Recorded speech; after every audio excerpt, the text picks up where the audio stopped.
Woke right. You mentioned that on that program. Yeah. So how are you guys dealing with what? And you said, well, there's some who say there isn't the woke right. I totally think there's a woke right. When we talk about pendulum swinging, that's exactly what this is. So, woke left, woke right. And it's just kind of overtaken the conservative, even Reformed church in many ways in certain pockets. And it's had huge influence online.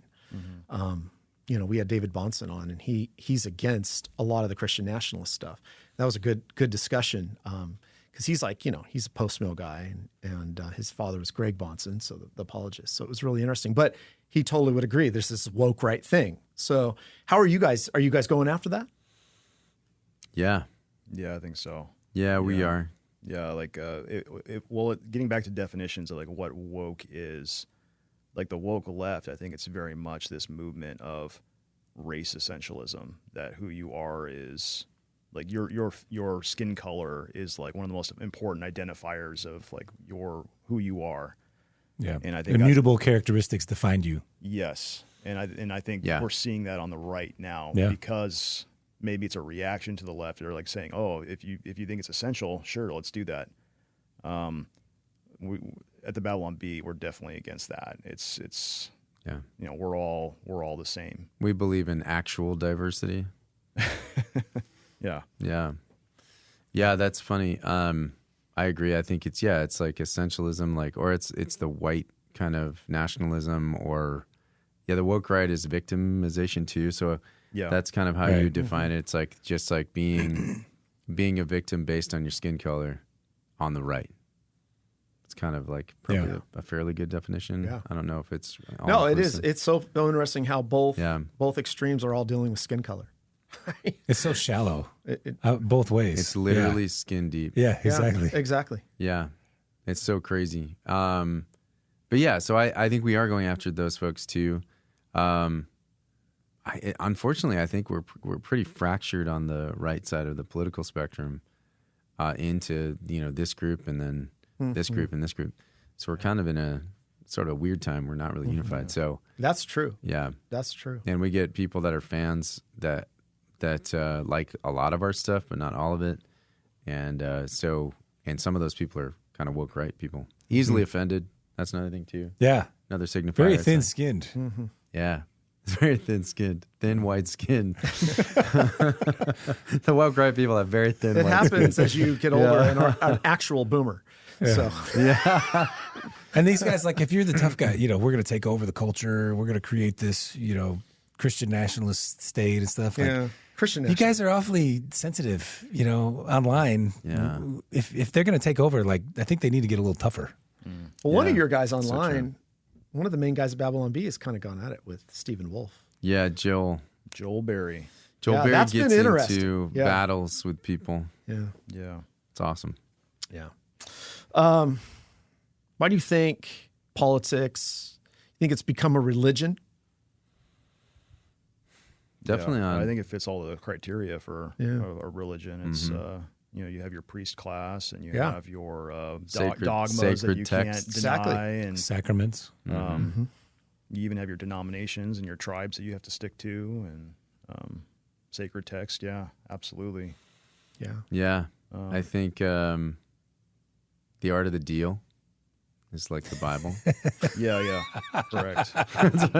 That was kind of your woke Jesus voice where you said that. Beautiful, Bill. That was one of the articles that we did that got us in trouble with the Trump MAGA people.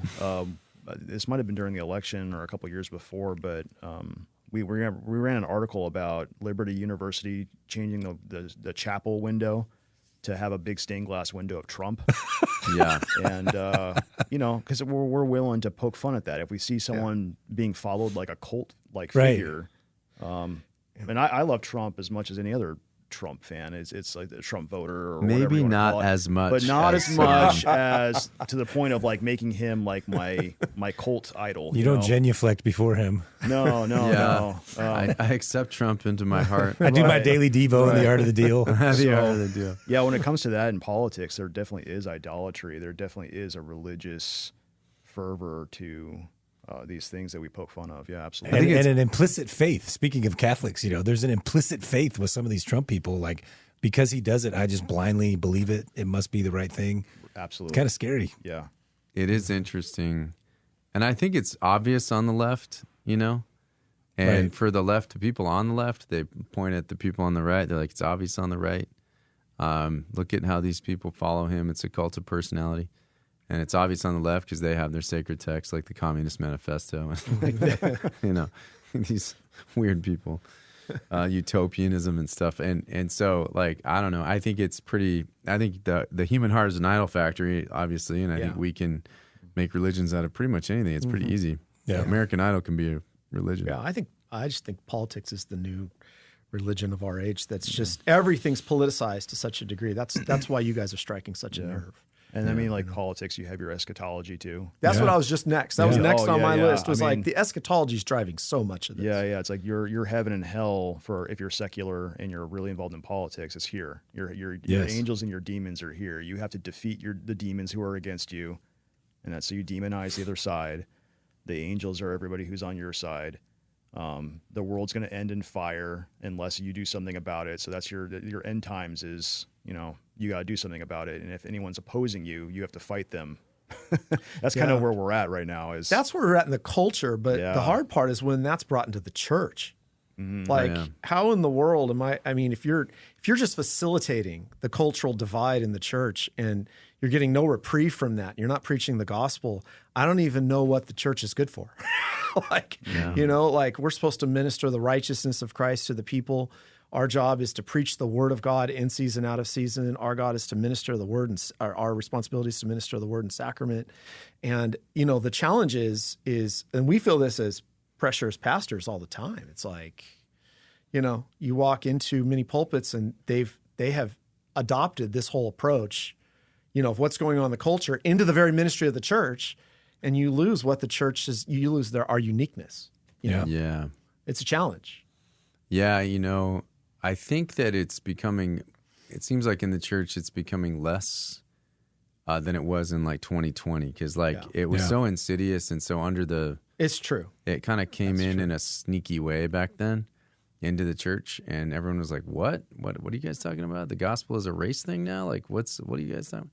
And then like, oh, this COVID thing, like if we're not loving our neighbors, if we don't submit to government authorities, like, and so it was all this comparison from culture and mandates to religion and our responsibility as Christians to the culture and the terrible race stuff that was going on.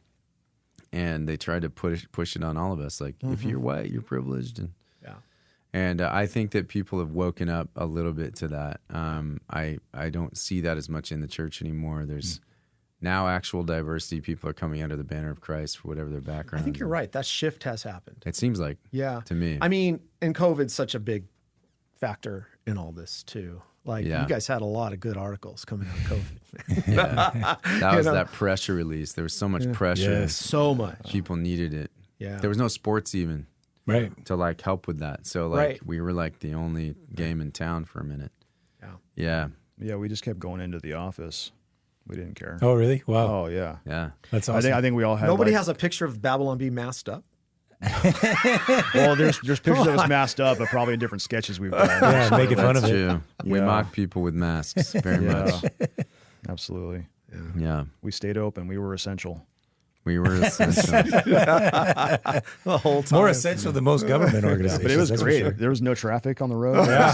It was kind of an interesting time for that. If you were the person that decided to ignore all of it, it was like the best time ever. Yeah. Like I did, and went to the store and drove in traffic and walked around and didn't wear a mask and had a great time waving at people. And you know, the thing about COVID that I'm still mad about, though, Very peaceful. is that when you go into a fast food place, they still don't have like all the stuff out there that they used to.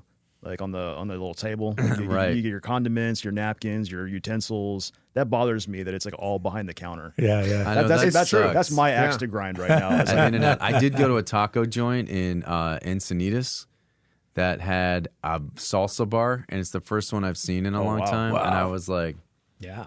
That 2019, we're back. there's one shield, right? Like one shield and then sneeze open. guard. You get sneeze guard. Just if you sneeze into this part. Yeah. You know? And it's like, I got all this great salsa, man. It was a great experience. Yeah. I mean, COVID though, man, it really messed people up. Oh yeah. That whole thing. 100%. Like in so many ways. I was talking with Scott Clark in the middle of COVID and said, can you even imagine going to a ball game right now? Like, like you thought in the middle of it, that'll never happen again. You know, here we are. You can go to Padres games and they're full again. But Fauci did that, right? Yeah. He was going to ball games. Yeah, terrible first pitch too. Yeah. Embarrassing. Yeah, almost as bad as Obama. That's so funny. Yeah. That's so terrible. These guys needed to learn how to throw. They wouldn't be leftists if they knew how to play baseball. That's actually true. I really think that's true. Yeah. Freaking jerks. They should have played baseball. Baseball can solve. I've actually never met a Democrat baseball player. Wow. There's a headline here. Yeah. There is. Absolutely. That's a write up coming out of this. Yeah, I'm sure. for sure.